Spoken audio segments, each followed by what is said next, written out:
Welcome back, WNST, Towson, Baltimore.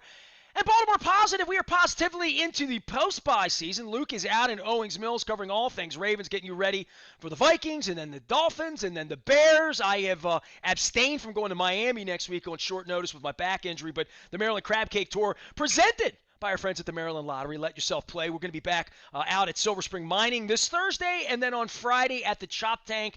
We are at Fadley's next Wednesday. Big guest for that. And then next Friday back at Nick's Grandstand Grill. I'm doing some make goods. I haven't had a crab cake in a month. I don't know how long it's been for this guy. This guy used to live around here. I've been knowing this guy since last century.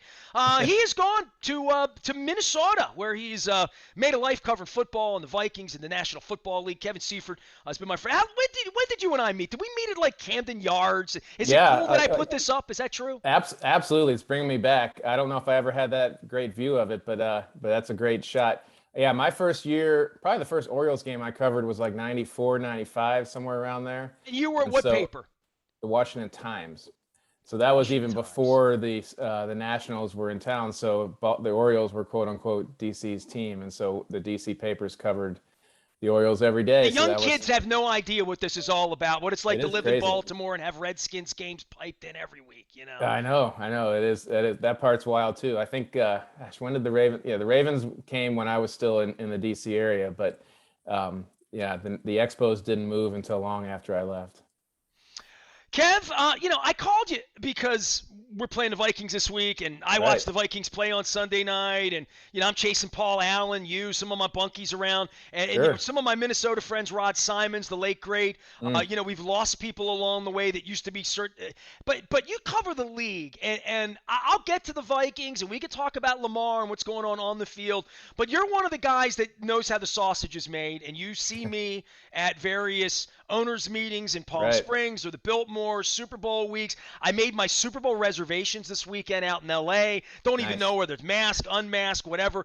27 Super Bowls, and all bets are off here at this point. But I know one thing. I started thinking about L.A. and Inglewood and what's going on, and I saw what happened last week. And Seth Wickersham has the new book out, one of your colleagues. I had him on 2 weeks ago talking about Belichick and Brady.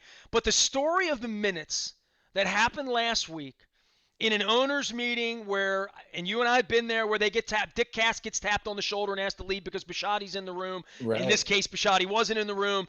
But for Stan Kroenke to get up after all that's happened in St. Louis, for the league to be getting its ass kicked in court, which is kind of unprecedented, and which really speaks that laws they broke in the state of Missouri and how pissed off the people there are. And they're going to play the Super Bowl in L.A. Give me some perspective on your end of what an audience, not what they would want to know, what they need to know about just how filthy all this is when 650,000 emails come out and they put a hit on Mark Davis internally, to put a hit on John Gruden, to besmirch Bruce Allen, to protect Daniel Snyder. There's just a whole lot of politics going on, and I think for most fans, just betting on the games is hard enough, Yeah, and I guess my first reaction when I saw Seth's story is that here we are in the situation you just described, where the Washington football team, the emails, has really risen to a national level, to the point where the congressional committee oversight committee wants answers, and potentially is going to have people testify in Congress about it. And here were the owners in their owners-only meeting arguing about legal fees from leaving St. Louis to go to Los Angeles. I mean, I'm not saying that that's not an important issue to the league, but it just seemed like so perfect that with all these like really important social issues and cultural issues and perception issues going on with the league right now, that this was the sort of the most animating part of the meeting for them, which was an attempt by an owner apparently to get out of paying legal fees for his departure from St. Louis to go to Los Angeles, where he could make even more money. Gave you stadium and $1 rent for Alex. Yeah. I've done my part, right? Yeah, and I guess part of his argument is that there were at one point there were two different proposals to go to Los Angeles, and one was in Carson, and one was the one that eventually got built. And the one in Carson did some research, and part of the proposal suggested that if the stadium that eventually got built was built for the Rams, that it would violate the NFL's relocation um, policy. And so that was one of the Carson arguments for having it in Carson. And so then during this court process, the people in St. Louis got a hold of that argument and that research, and basically using it against the NFL to say, hey, you broke your own relocation policies based on what the people in Carson said. So that's, well, Kevin, I lived through it here, right? I yeah, was at the paper from 1984 to 1992. Every yeah, Herb Belgrad crab cake, every movement to not steal a team and do it the right way. When right, Rankin Smith would vote for us, and yeah, Jim Irsay had to vote for us, and Leonard Toast was all in for us, and whatever. It harkens back to all of that, and how Baltimore hated the NFL but always wanted a team. And now mm-hmm. St. Louis is in this position. And I was in St. Louis 3 weeks ago. It's where I hurt my back at a Stones concert. Oh, geez. And I was there, and they were all baseballed up. The reason the Stones were playing there is because they lost the football team and the Mm-hmm. stadium was available to play. Yeah, And Howard Balzer came on right when the team was taken, and that happened really quickly. I mean, you may have been covering those meetings down in yeah, Houston. They all right, went to the meetings, and it yeah, was Carson, and then Jerry got up and pulled it out, and the next thing you know, the Rams are leaving St. Louis, and everybody's scrambling, and mm-hmm. everybody's pissed off, and this has really been quite it's been sloppy, right? By Yeah. their standards, for as many lawyers as they have, this was very sloppy, all of it. And like Baltimore, St. Louis was a really good football town. I mean, and if it wasn't one of those, it wasn't a place that had just basically decided we're not going to build a stadium, and so we don't care whether we have an NFL team. They really wanted an NFL team. They were trying and spent a lot of money to try to figure out a way to reconfigure their current stadium, or where could they build. And I think the undercurrent was always that no matter what they came up with to keep the Rams, that Kroenke wanted to move them to LA because there was just a market there where he could make more money no matter what the St. Louis situation was. And so I think part of what's driving, St. Louis, to really stick it to the NFL is that they spent a lot of money and really went to the max of what they, as that market, could do to try to keep them, when as it will turn out, that the wall was stacked against them regardless. And Fix was in, right? I mean, yeah, the fix was in, and then they showed, then the XFL came a couple years later, and they were drawing like 40,000 people to an XFL game.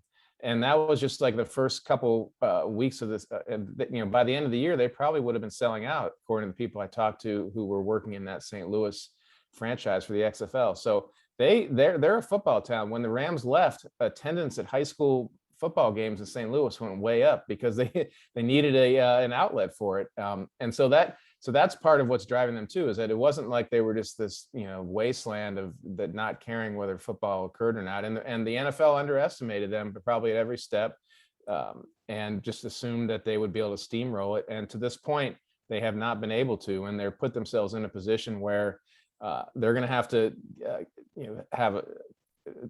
there's already been a lot of depositions, and there's going to be potentially more made public through the legal process if they aren't able to figure out a way to settle this lawsuit.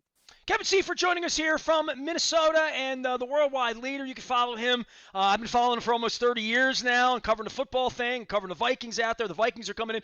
Before we go Vikings, and I could go down the whole road of blackball and end racism on the back of helmets. And then there's John Gruden, who was given up by the email gods and the congressional emails, and the former Washington football team. As you pointed out, you were in the Washington market at one point. I still follow Tommy Love out on Facebook and putting stuff up about Dan Snyder. Look, man, you covered Angelos here, and I have Camden Yards behind me if you're watching that on the YouTube and out on our Baltimore Positive video channel. I got thrown out 15 years ago. I love to say I was right. I would love to say I was wrong, and Angelos turned out to be okay. But the people that are scumbags, the Donald Sterlings of the world, and how quickly the league got rid of Jerry Richardson, and the fact that the groin rubs are okay for Robert Kraft, and and screwing people's okay for Jimmy Haslam and all of that. I watched the games this weekend. They were putting owners on throughout the league on all the Yeah. television sets, talking about what wonderful families they all are, and how Mr. Haslam's just a misunderstood Browns owner on his Hmm. 12th coach in 6 years or whatever Yeah. the hell it is. They're trying to um, deodorize this ownership situation. It's 32 people. They all got in a room. They all made these decisions. Rodgers making $64 million a year. No accident. That was reported this week. And it's an us versus them. And as media members, and you're a lifer in this, doing the job has not gotten easier. And the murkiness and the depths that which they will go through to keep a partner of the ilk of Daniel Snyder around them to protect him. I find it to be like with the Angelos Nationals thing. If Yeah. Bud would have sacked up and had the bigger stones and just said, screw you, we're putting the team there, take us to court, that would all be over with by now. They would have had him out of the club, paid him off. Somebody else would own the Orioles, and the Orioles would be averaging 2.7 million people and winning 87 games a Hmm. year or whatever, right? And the Nationals could be fine too. But instead, they tippy toe into this. They're fighting with Al Davis's kid 50 years Yeah. later instead of Yeah. getting rid of him. It feels to me like the opposite would be true. That get rid of the cancer. Adam Silver thinks that way in the NBA. Instead of flipping around in the second decade with Daniel Snyder or the third decade with Peter Angelos, because it feels like it never gets better with those guys, really. Yeah, I mean, I guess from the NFL's, my assumption of what the NFL owner's perspective is the last thing they want to do, and we can debate whether this is healthy or not, is set up a precedent to take someone's franchise away from them for something that's less than I guess, a violent crime, or I don't even want to put it that way. I guess something less than something so egregious that they're not going to be legally capable I wonder of what that running list their is, like the franchise. George Carlin 7 Yeah, things it you would have to can't be do one of the when you're an seven. owner, you know? Yeah, the 7 words you can't say on TV. They'd have to say one of those. And even the Jerry Richardson thing, like he did that. There might have been some pressure, but he ultimately made the decision to sell the team on his own, and it was very quickly after those allegations came out that he did it. Um, would any NFL owner try to talk Dan Snyder out of selling the team if he wanted to do that? I don't think so. Well, you've met But him. He nope. thinks he's going to die with the team, right? Yeah, Like and same thing with Angelos. Like Angelos was never, ever. This is an asset that's not for sale. yeah, I will die right. with it. And so yeah, so they wouldn't talk him out of it, but like no, but they know that he doesn't want to sell it and isn't going to sell it, and so that will probably have it'll I would imagine that barring something that prevents him legally from operating or being president at the franchise, that he will continue to own it. And there's been times when I've covered the NFL where owners have not considered uh, the possibility that something that they advocated for could eventually turn around and bite them, and then it's happened. You look at the different owners who have pushed investigations into the Patriots, for example. Well, some other teams have been investigated too. New Orleans being one of them with Bountygate. We've seen some other ones as well where they ended up getting outcomes that were probably just as unfair, or they thought was just as unfair as what the Patriots thought was for them for the Deflategate. So there's been times when they've been naive or oblivious to the fact that it could eventually turn on them.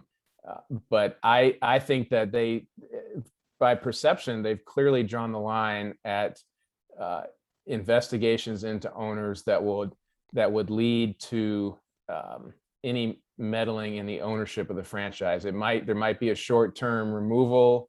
You put your wife in there, you put your kids in there, as the Colts did with Jim Irsay, but not requiring them to sell the asset. And so that, whether we like that or not, or whether we think that's the right thing to do or not, they're a private business, and that's how they've chosen to run it. And we can, as media members or fans, can render judgment accordingly and can decide whether you want to do business with them as a result or decide any of those things. But I don't see uh, the owners getting together and deciding to come up with a precedent or a structure that would allow someone to be removed um, from ownership for something that they have not been legally convicted of. Well, I mean, they're too big to fail, right? And I think more than that, Congress is the only one with the kind of oversight to say you're not going to do this systemically to Yeah, women yeah, in and your yeah, organization and sweep it under the rug. or We're not going to or have at that least happen. make them, or yeah, at least make them pull it out from under the rug. Like the interesting thing about what's happening with the Congress is that the NFL, like they put out a very sanitized statement about what the investigation found. There was no written thing. They just had a verbal, report given to Roger Goodell, and there's no details from any of the interviews. We don't know any of the things that happened. So in their attempt to try to keep that quiet, eventually those people are not, potentially going to have the opportunity to testify those details before Congress. So instead of kind of managing the release in a way that would give enough details to satisfy people that they knew what would happen, they've now opened themselves up to people testifying under oath in front of Congress to provide those same details that they refused to give up in the first place. Kevin Seifert is here. You can follow him out on Twitter and the worldwide leader at ESPN. He is out in Minnesota. And you don't like traditionally cover the Vikings. You cover the league and league issues, but you are in Minnesota, so Sure. I did reach you. Boy, the Vikings stunk the other night, didn't they? I mean, Yeah. wow. I mean, Yeah. and the Ravens stunk 2 weeks ago against the Bengals. I mean, the one thing I've gotten from sitting around, and we've played so many Monday night, Sunday night odd games so far that Yes. I've watched a lot of football. I've watched a lot of Red Zone. Hmm. And not traveling with the team this year because, like, there's no locker room. Like, what's the Right. point? Harbaugh Right. doesn't want to answer any questions. I went out to Las Vegas. He had a press conference for no one. It was like a Howard Beale thing. You know, Rebeck's Nobody was sitting in there. there, Yeah. and Jameson and I are trapped in the elevator in Las Oh Vegas. no. And by the time we get to the press conference, there is no press conference. And I'm thinking, Oh, I went through Albuquerque last night oh to my have a God. 5-minute press conference. Like, that's where we are. I know So this isn't your point, but I have nightmares about that exact scenario, like from when I was a beat writer, of getting stuck in elevators and not being able to make the press conference. well, I'm ask sorry, but go Jameson. He'll ahead. be glad to tell you I about the night will. he and I I will. spent running through the air, like O.J. Simpson through the Oh, airport jumping underneath of over. the Las Vegas stadium, not knowing Yeah. where we are, and Yeah. having a pissed off John Harbaugh Yeah. jet out with a mask on. Oh my God. And I said, I flew 14 hours to come Yeah. here, and Yeah. my wife spent $212 for a ticket on the roof. Yeah. And so I'm getting old, and I'm getting cranky. And you've Yeah. done this, and I'm Yeah. even crankier. I mean, the owner's disappeared the last 3 years. There's no more asking Yeah. the owner questions. The former PR guy's off golfing in South Carolina, and the current PR guy has not a clue. And so the league for me, I'm watching it on TV, and so Yeah. for me, the league on TV is better than ever, bigger than ever, gambling for everybody, which I find amazing after the Bengals Jets game turns on. One shoulder going down. I'm thinking, you people A bet on this. It's very amazing, flimsy right? call. Yeah. Yeah. So I watch it all. None of these teams are great. There's no great team at all. And you could say, well, I wouldn't want to see Tom Brady in January, and I wouldn't want to see Patrick Mahomes. Fine, Yeah. but the Ravens can be in LA. Anybody can be there. It's really a wide open season, and Yeah. the league loves it this way.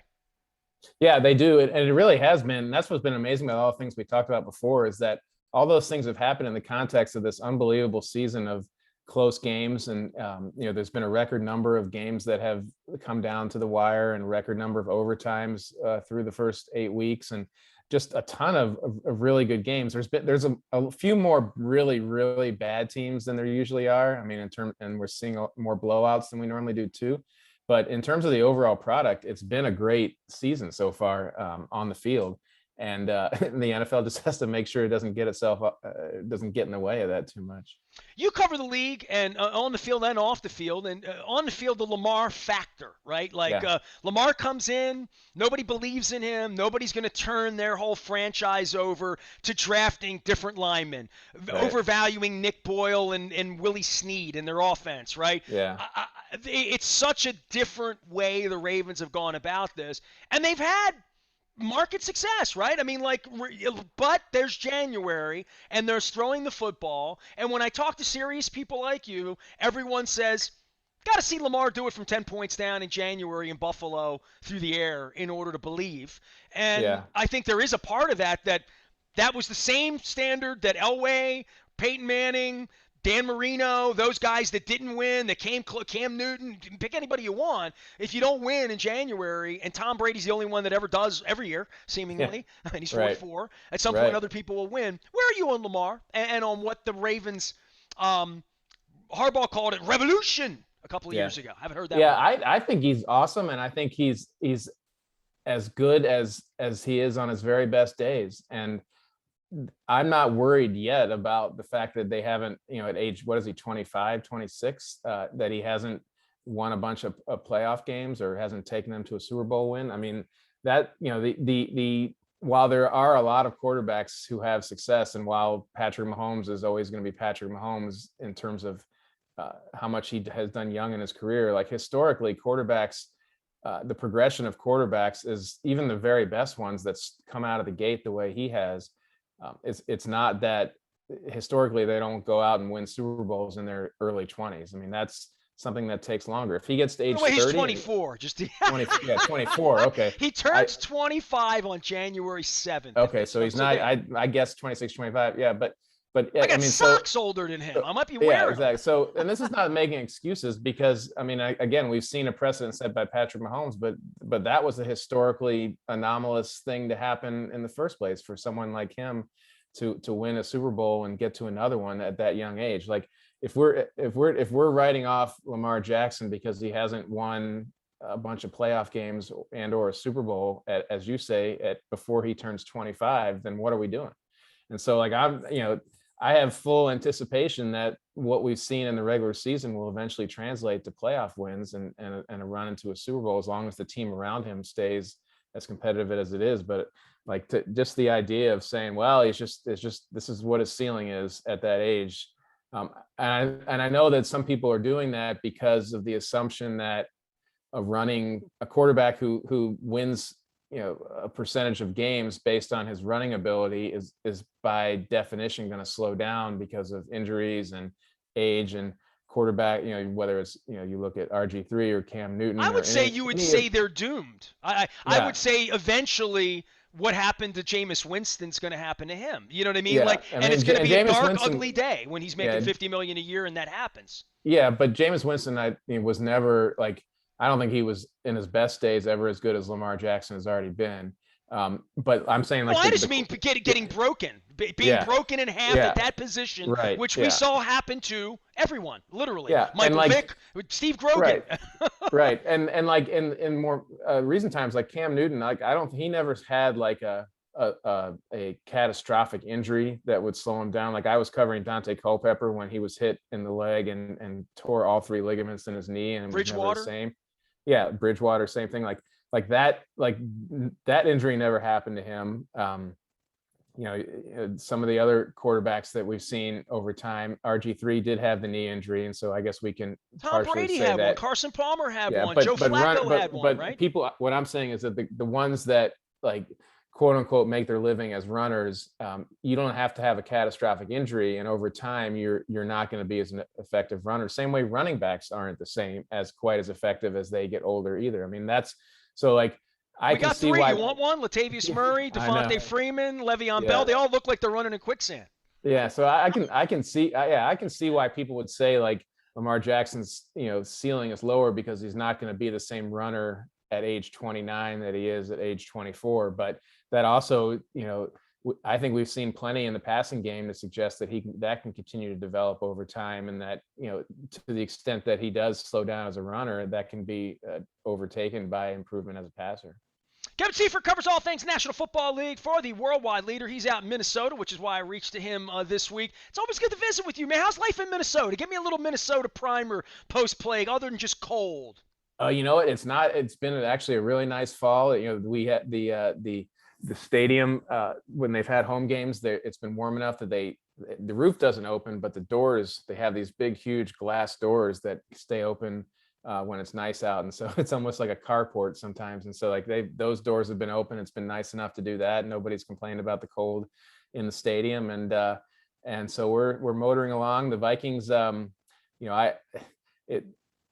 the funny thing is, they played a terrible game on Sunday night, but Kirk Cousins has been the least of their problems up until that Sunday night game. He's actually had a really good season, probably his best season up until that Sunday night game. Well, it helps Their when your running issues. back picks up the blitz on the backside and then gets you blown up too. So Yes, yes, that happened a few times. But their real issue, and I'm sure the Ravens are zeroing in on this, is that their defense has just not been the same Mike Zimmer defense for a couple of years, and they've had some personnel problems. Danielle Hunter is out this week. He's probably out. He is out for the year.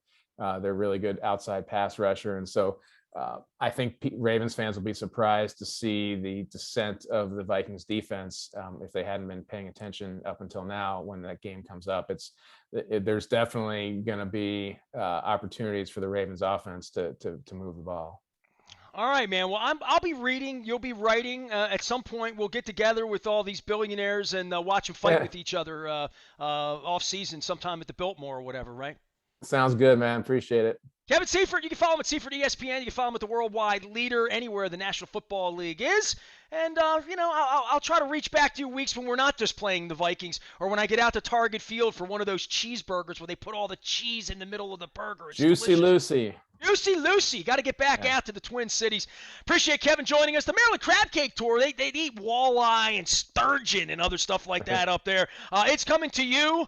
We're back on the road this week. We're going to be at Silver Spring Mining Company on Thursday, and then on Friday at the Chop Tank in Fells Point. Lots of great guests. Fadley's next Wednesday, and then next Friday at Nick's Grandstand Grill up in Timonium. And Mayor Brandon Scott joining us at Coco's in Lauraville on the 17th. I am Nestor. We are WNST, AM 1570, Towson, Baltimore, and we never stop talking Baltimore positive